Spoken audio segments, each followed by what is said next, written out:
¿Cuántas veces ha pasado? Una conversación que empieza bien y de repente se tuerce. Uf, muchísimas. Y no por el tema en sí, sino por el tono quizás, o una palabra mal elegida, o esa sensación de que no te escuchan. O de no atreverse a decir lo que uno piensa de verdad. Eso. Ese ojalá hubiera dicho o ¿cómo pido esto sin que suene fatal? Esas cosas. Es increíblemente común, sí. Y es que la comunicación, bueno, es mucho más que solo pasar información, ¿no? Es la base de todo. Relaciones, resolver problemas, navegar el día a día, vamos. Exacto. Y a veces es cómo decimos algo, pesa muchísimo más que el qué decimos. Precisamente por eso hoy queríamos sumergirnos en un tema que me parece fundamental. La comunicación efectiva y sobre todo la asertiva. Vamos a ver qué significan de verdad y por qué manejarlas bien puede, cambiar mucho las cosas. Sí, y tenemos material muy interesante, la verdad. Desde guías muy prácticas, con técnicas concretas, como las del Grupo 21 o UDC Capacita, ¿no? Es así. Y luego análisis más, digamos, psicológicos sobre los estilos de comunicación, que salen en Psicología y Mente o en esa presentación de expertos de 2024. Y sin olvidar algo clave, la comunicación no verbal, que tiene un peso enorme, dicen. Enorme. Y también cómo se aplica todo esto al liderazgo, que lo comenta Chaparro. O sea, tenemos un poco de todo. Genial. Pues nuestra misión hoy, si te parece, es desgranar un poco las claves para hablar más claro, sí, pero también con más honestidad y respeto. Eso es. Cómo decir lo nuestro sin avasallar. Y cómo escuchar para entender de verdad, no solo para contestar. Y así, pues, fortalecer nuestras conexiones. ¿Vamos a ello? Venga. Ok, para empezar. A ver, ¿podríamos aclarar la diferencia entre comunicación efectiva y asertiva? Porque a veces, se usan casi igual. Sí, se confunden, pero es una distinción importante. A ver, la comunicación efectiva, en esencia, lo que busca es que el mensaje llegue. Que llegue claro, preciso, que se entienda. Que no haya dudas. Exacto. El objetivo número 1 es que la información se transmita bien, sin líos, sin ambigüedades, que se pille lo que quieres decir. Que llegue y se entienda. Punto. Ahí está. Ahora, la comunicación asertiva. Bueno, comparte ese objetivo de claridad, pero añade una capa fundamental, el cómo. Ajá. Se centra en la habilidad de expresar lo tuyo, opiniones, necesidades, sentimientos, derechos, de forma directa, honesta y, aquí la clave, respetuosa. Respetuosa contigo y con el otro, imagino. Exacto. Defender lo tuyo, sí, pero sin pisotear los derechos o los sentimientos de los demás. Es buscar ese equilibrio. Ni callarte por miedo, que sería pasividad. Ni soltarlo todo a la bestia, que es agresividad. Justo. Ese es el punto medio. Entonces, a ver si lo pillo. Ser asertivo te ayuda a ser efectivo, claro. Pero es más que eso. No solo buscas claridad, sino cuidar la relación. Totalmente.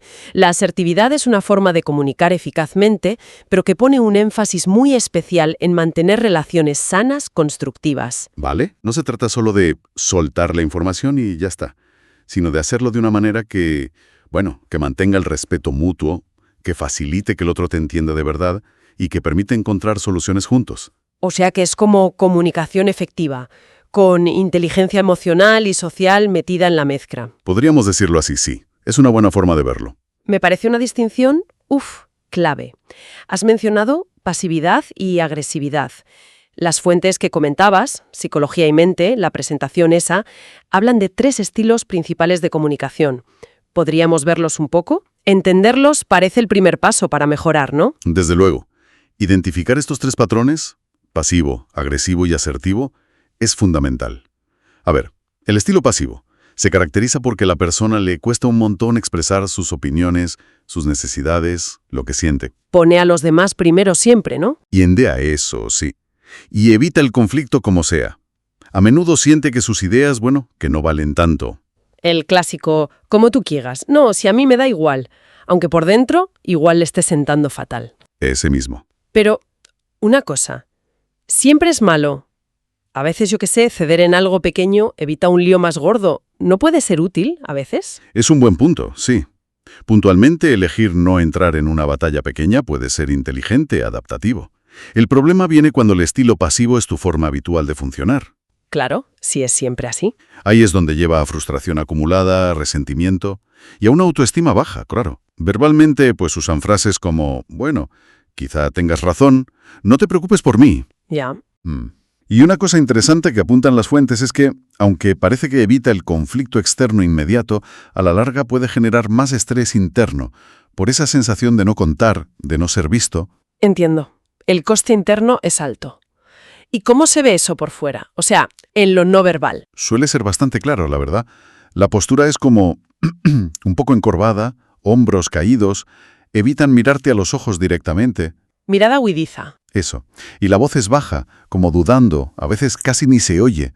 Pueden tener gestos nerviosos como jugar con las manos, moverse mucho, transmiten inseguridad básicamente. Clarísimo.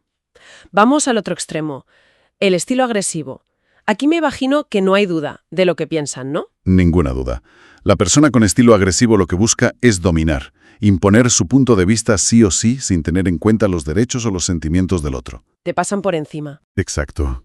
Pueden usar la crítica constante, el sarcasmo, la intimidación, a veces hasta gritar o interrumpir todo el rato. Valoran muchísimo lo suyo y muy poco lo de los demás. El objetivo es ganar, demostrar quién manda. El típico, esto se hace así porque lo digo yo, o es que nunca vas a aprender. Ese rollo. Ese rollo, sí. Verbalmente son directos, pero de forma hostil, atacando. Y su lenguaje corporal va a juego, claro. ¿Cómo sería? Pues mirada fija, desafiante. Tono de voz alto, cortante. Gestos bruscos, como señalar con el dedo. A veces invaden tu espacio personal, se acercan demasiado. Uf, generan tensión seguro. Mucha. O O miedo o ganas de defenderte. Pueden conseguir lo que quieren a corto plazo, sí, pero a costa de cargarse las relaciones. ¿Vale? Y entonces llegamos al punto medio, al que buscamos, el estilo asertivo. Ahí está. La persona asertiva consigue expresar sus ideas, sus necesidades, lo que siente, de forma clara, directa y honesta. Pero, y este es el gran pero, siempre desde el respeto. Hacia sí misma y hacia los demás. Defiende sus derechos, pero sin pisar los del otro. Exacto. No busca ganar a toda costa, sino comunicarse bien y encontrar soluciones que sean justas para todos. Es encontrar esa línea fina, ¿no? Entre defender lo tuyo y respetar lo del otro. Suena fácil decirlo, pero hacerlo en caliente debe ser complicado. ¿Algún ejemplo de cómo sonaría una frase asertiva? Claro. Por ejemplo, podrías decir, entiendo tu perspectiva y te agradezco que la compartas. Sin embargo, yo tengo una idea diferente sobre cómo podríamos abordar esto. Vale, reconoces al otro, pero marcas tu posición. Mira, me siento aquí la emoción. Por ejemplo, un poco agobiado cuando la situación específica, por ejemplo, se acumulan tantas tareas a última hora. Me gustaría que pudiéramos, la petición concreta, por ejemplo, planificar con un poco más de antelación. Hablas desde el yo, describes la situación sin atacar y pides algo concreto. Esa es la estructura básica, sí. Hablar desde tus sentimientos y necesidades, de forma respetuosa. Y el lenguaje no verbal que acompaña a esto. Me imagino que transmite seguridad, pero sin ser avasallador. Exacto. La postura es erguida pero relajada, no tensa como el agresivo, ni encogida como el pasivo. El contacto visual es directo, que transmite sinceridad, interés, pero sin intimidar, sin clavar la mirada. ¿Natural? Natural. El tono de voz es moderado, firme, claro, constante. Ni gritos ni susurros. Los gestos son naturales, abiertos, que acompañan lo que dices sin exagerar, y se respeta el espacio del otro. En general transmite confianza y apertura. Es interesante cómo interactúan estos estilos. Supongo que el agresivo, se crece ante el pasivo, ¿no? Sí, el pasivo tiende a ceder, y eso, lamentablemente, refuerza la conducta agresiva del otro. Le da la razón, por así decirlo. ¿Y cómo reacciona un agresivo ante alguien asertivo? Ah, ese es interesante. Una persona asertiva puede descolocar bastante a un agresivo. ¿Por qué? Porque no entra en su juego. No le da la bronca que busca. Exacto. Mantiene la calma, pone límites claros. Oye, te pido por favor que no me levantes la voz. Responde de forma respetuosa pero firme. El asertivo no le da al agresivo el conflicto que alimenta su estilo. Incluso puede llegar a desactivar la agresión. Qué bueno. ¿Y con el pasivo? Pues una persona asertiva puede crear un espacio más seguro para que alguien que tiende a ser pasivo se atreva a expresarse un poco más. Al ser respetuoso y no juzgar, le da confianza. Vale. Entiendo los estilos. Pero, Concretamente, ¿qué ganamos siendo más asertivos? Más allá de sentirnos mejor nosotros, ¿qué beneficios tangibles habéis visto en las fuentes? Pues mira, los beneficios son bastantes y tocan varias áreas. El más evidente quizás es que mejoran las relaciones. Mucho. Personales y profesionales, ¿no? Ambas. Se vuelven más honestas, más equilibradas, basadas en el respeto mutuo. Y esto, claro, facilita un montón resolver los conflictos de forma constructiva. Menos dramas, sí, y malos rollos que se quedan ahí enquistados. Justo, porque puedes decir lo que te molesta o lo que necesitas de forma adecuada y a tiempo. Evitas que las cosas se hagan una bola o que se acumule el resentimiento. Tiene sentido. Luego, hay un impacto directo en la autoestima y la confianza en uno mismo.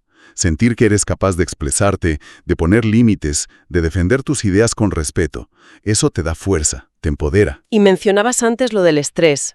Supongo que ser asertivo reduce esa carga mental de lo que no dices o de las discusiones que tienes. Sin duda. Reduce la ansiedad que muchas veces acompaña las conversaciones difíciles y el estrés crónico que puede venir de relaciones chungas o de sentir que no te valoran.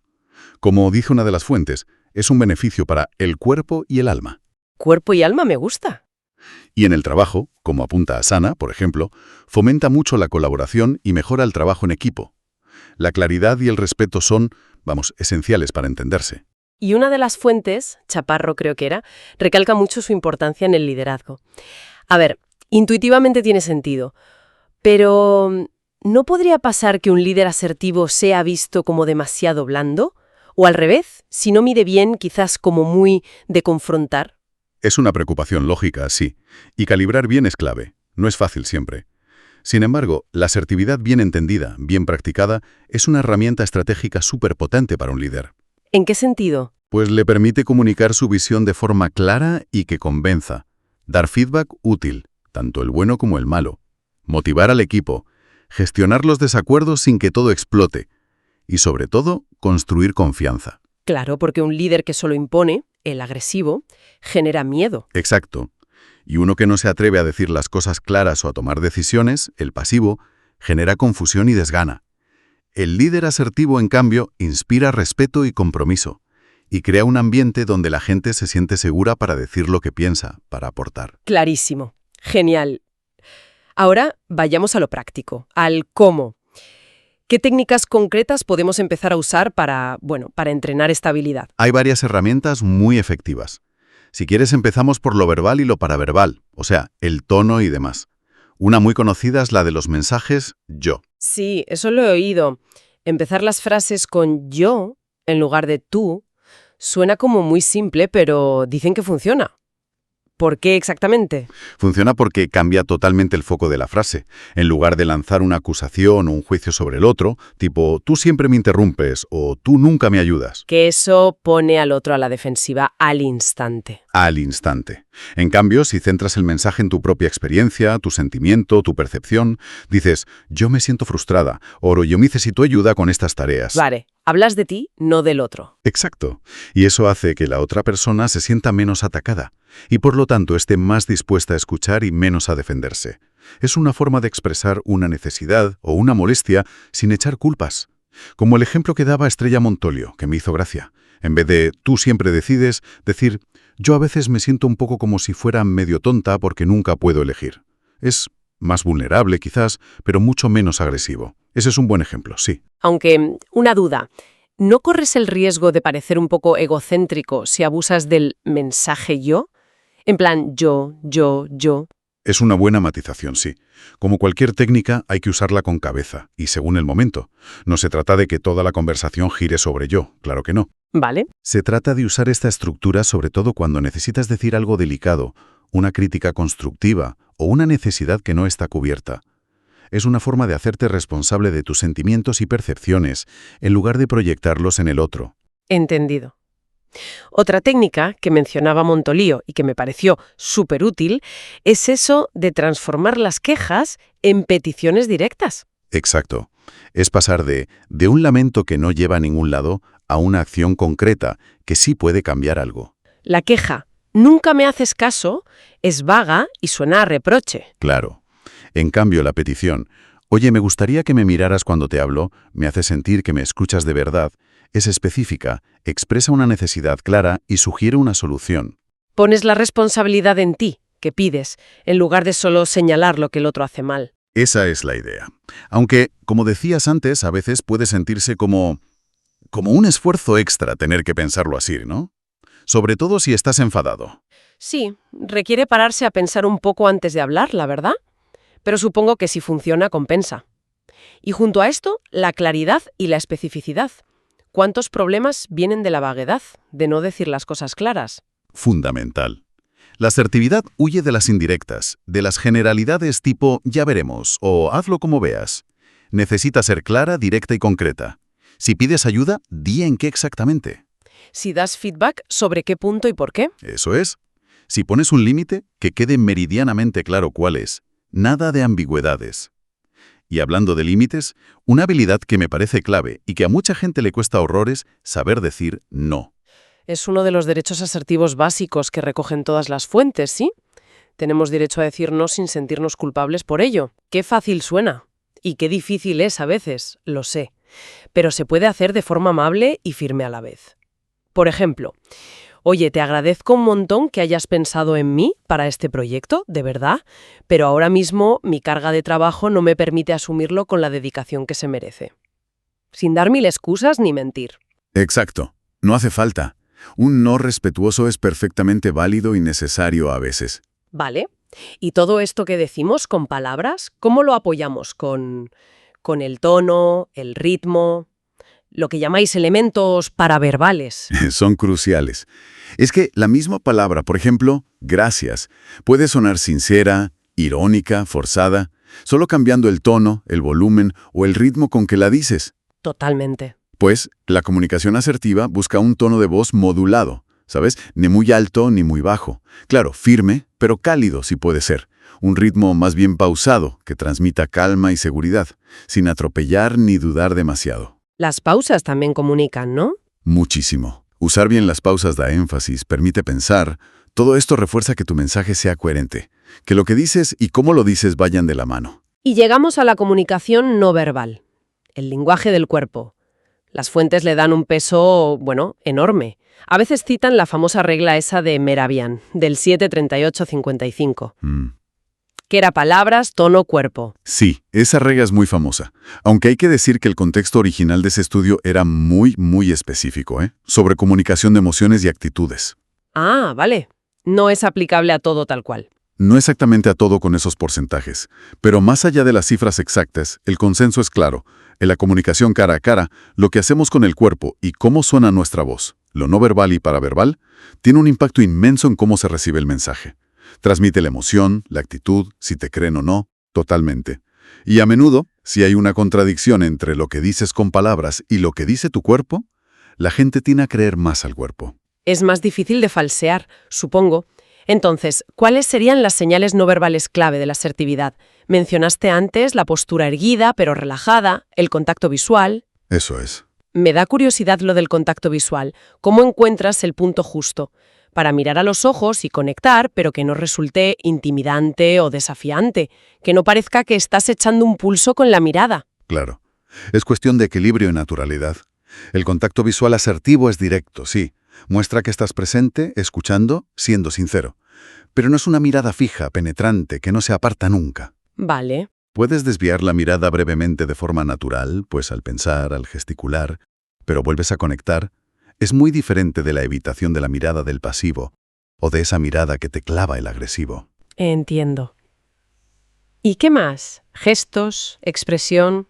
Pues gestos más bien abiertos, ¿sabes? Mostrar las palmas de las manos a veces, no cruzar los brazos de forma defensiva todo el rato. Una expresión facial que sea coherente con lo que estás diciendo. Si el tema es serio, cara seria. Si es una petición amable, pues una expresión más relajada. Y mantener una distancia adecuada, respetando el espacio personal del otro. Vale. Todo esto habla de cómo emitimos nosotros el mensaje. Pero la comunicación es cosa de dos, es bidireccional. ¿Qué pasa con la otra mitad? ¿La escucha? Fundamental. Es que no podemos ser comunicadores efectivos, y mucho menos asertivos, si no practicamos la escucha activa. Y ojo, que escuchar activamente no es solo oír, ni esperar callado a que te toque hablar a ti. Ahí me has pillado. A veces estoy más pensando en mi respuesta que escuchando de verdad. Nos pasa a todos. Requiere un esfuerzo consciente. Escucha activa implica poner toda tu atención física y mental en comprender el mensaje completo del otro, lo que dice con palabras, pero también sus emociones, lo que hay debajo. Intentar pillar todo el paquete. Exacto. Y para eso necesitas conscientemente dejar a un lado tus propias preocupaciones del momento, tus juicios rápidos o esas ganas locas de responder ya. Yo misma, como dices, me descubro a veces preparando mi réplica mentalmente mientras el otro aún habla, y hay que frenar ese impulso. Totalmente. ¿Y qué técnicas concretas ayudan a practicarla? A escuchar mejor. Pues hay varias. Primero, algo obvio pero que cuesta. Evitar interrumpir. Dejar que la otra persona termine su idea. Darle espacio. Paciencia. Segundo, intentar escuchar sin juzgar de inmediato. Aparcar nuestros prejuicios y ese monólogo interior de «eso es una tontería, yo no lo haría así», etc. Difícil eso. Mucho. Tercero, una técnica muy potente. Parafrasear o resumir lo que has entendido. Decir algo como «entonces, si te he entendido bien, lo que te preocupa es esto», o «a ver si lo he captado, sientes X porque pasó Y», ¿es así? Claro, eso no solo te sirve a ti para confirmar que has entendido bien. Sino que le demuestra al otro que le estás prestando atención de verdad, que te importa lo que dice, le hace sentirse escuchado, validado. Y eso construye confianza, me imagino. Mucha. Construye confianza y conexión. También ayuda a hacer preguntas abiertas para animarle a profundizar. ¿Y cómo te afectó eso exactamente? Cuéntame un poco más sobre esa parte, en lugar de preguntas cerradas que se responden con un sí o un no. Para que se explaye, eso es.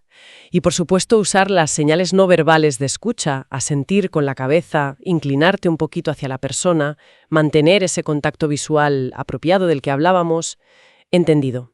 Y las fuentes, por lo que decías, mencionan también otros pilares como la honestidad, el respeto, la empatía, el control emocional, conocer tus derechos.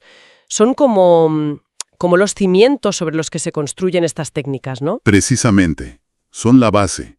Sin un fondo de respeto mutuo, de honestidad básica y de un intento real por ponerte en el lugar del otro, empatía, las técnicas pueden sonar vacías, o peor, manipuladoras. Claro, como si estuvieras siguiendo un guión pero sin creértelo. Exacto. Y el autocontrol emocional es clave para poder aplicar todo esto, sobre todo cuando la conversación se pone tensa o difícil. Si te desbordas, adiós asertividad. Vale. Todo esto suena genial en teoría, pero llevarlo a la práctica puede dar un poco de vértigo. ¿Cómo empezamos sin sentir que estamos actuando raro o que vamos a meter la pata? ¿Hay riesgo de pasarse de frenada al principio? ¿Querer ser asertivo y acabar sonando agresivo? Es un riesgo real, sí. Sobre todo si vienes de un patrón muy pasivo. Por eso, la clave es empezar poco a poco. Pasito a pasito. Exacto. Y en situaciones de bajo riesgo. No intentes aplicar todo esto de golpe en tu próxima negociación salarial o en una discusión familiar supercargada emocionalmente. Eso es ir a estrellarse casi seguro. ¿Por dónde empezamos entonces? Pues empieza por cosas pequeñas del día a día. Expresar una preferencia simple. Oye, pues hoy me apetece más comida italiana que china. ¿Qué te parece? Vale. Hacer una petición clara y sencilla a un amigo. ¿Podrías devolverme mañana el libro que te dejé? Es que lo necesito. O dar tu opinión sobre una película con respeto. Pues a mí personalmente no me convenció mucho, aunque entiendo perfectamente que a ti te encantara. Como ir al gimnasio, ¿no? Empezar con poco peso e ir subiendo. Esa es la metáfora perfecta. La práctica constante en estas pequeñas cosas es lo que hará que te salga más natural con el tiempo. Y otra cosa crucial, la autoconciencia. Obsérvate. ¿En qué sentido? ¿En qué situaciones tiendes a callarte cosas que querrías decir? ¿En cuáles tiendes a saltar o a ponerte a la defensiva? ¿Y cuándo consigues expresarte con calma y respeto? Identificar tus patrones, tus puntos débiles y fuertes, es el primerísimo paso. Conocerte a ti mismo comunicando. Exacto. Y buscar feedback de gente de confianza también ayuda mucho. Oye, ¿cómo te sonó cuando dije aquello el otro día? ¿Fui claro? ¿Te pareció respetuoso? Tiene lógica. Empezar pequeño, ser consciente de uno mismo y pedir opinión. Vale, si tuviéramos que destilar la esencia de todo esto que hemos explorado hoy, ¿qué destacarías? Yo resaltaría quizás 5 puntos clave. 1. La diferencia crucial entre efectividad, que el mensaje llegue claro, y asertividad, que llegue claro y con respeto mutuo, defendiendo derechos. Vale. Conocer bien los tres estilos, pasivo, agresivo, asertivo, para poder identificarlos en nosotros y en los demás. Es el mapa. Ajá. La importancia brutal de lo no verbal y paraverbal. El cuerpo y el tono a menudo dicen más que las palabras. ¿Cierto? Que la escucha activa no es un extra, es el 50% de la buena comunicación. Sin escuchar bien, no hay diálogo real. Caja de herramientas, recursos prácticos como los mensajes yo, saber transformar quejas en peticiones directas y la habilidad importantísima de saber decir no cuando toca. Muy buen resumen. Y para la gente que nos escucha, que invierte su tiempo en explorar estas ideas para mejorar, esto no es teoría abstracta, ¿verdad? Son herramientas con una aplicación muy, muy directa en la vida. Absolutamente directa. Sirven para tener conversaciones más claras y, sobre todo, menos frustrantes en el día a día. Para construir relaciones más sólidas, más sanas, más satisfactorias, tanto en casa como en el trabajo. Y para ganar confianza, supongo. Muchísima.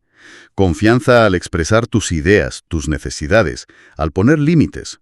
Y, en definitiva, para navegar el mundo complicado de la interacción humana con más éxito y más bienestar. Son habilidades esenciales. Da igual si estás preparando una presentación súper importante o si solo quieres resolver un pequeño malentendido con tu pareja o un amigo. Totalmente de acuerdo. Y para cerrar, ¿alguna idea final que nos dejes ahí rumiando? Algo que las fuentes sugieran para ir un poquito más allá. Pues mira, hay un concepto que aparece en esa presentación de expertos de 2024 que a mí me pareció muy potente. Es la idea de los actos del lenguaje, y en particular de las declaraciones. Declaraciones. ¿En qué sentido? La fuente viene a sugerir algo así como que todo lo que dices acerca de ti y de tu vida, en el fondo lo has declarado previamente. Y que esas declaraciones que hacemos sobre nosotros mismos y el mundo funcionan un poco como un imán. ¿Un imán? Sí, como un imán que atrae situaciones y personas que están alineadas con esas declaraciones que hemos hecho. Ostras, eso suena casi a que creamos nuestra realidad con las palabras. Exacto. Roza esa idea. Y nos lleva a una reflexión final interesante, creo yo. Si empezamos a cambiar conscientemente nuestra forma de comunicarnos, si nos movemos hacia una mayor asertividad, Declarando de forma clara, honesta y respetuosa lo que necesitamos, nuestros límites, nuestro valor. eso es. Si hacemos esas declaraciones asertivas, podría ser que este cambio no solo mejore nuestras conversaciones puntuales, sino que empiece a moldear de forma activa la realidad que vivimos. ¿Cómo? Podríamos, al declarar asertivamente quiénes somos y qué necesitamos del mundo y de los demás, empezar a atraer respuestas, oportunidades, relaciones que estén más en sintonía con nuestro verdadero yo y con lo que realmente deseamos. Es una pregunta profunda, sí. Nuestras palabras asertivas no solo como herramienta de comunicación, sino como co-creadoras de nuestra experiencia vital. Sin duda, da mucho que pensar.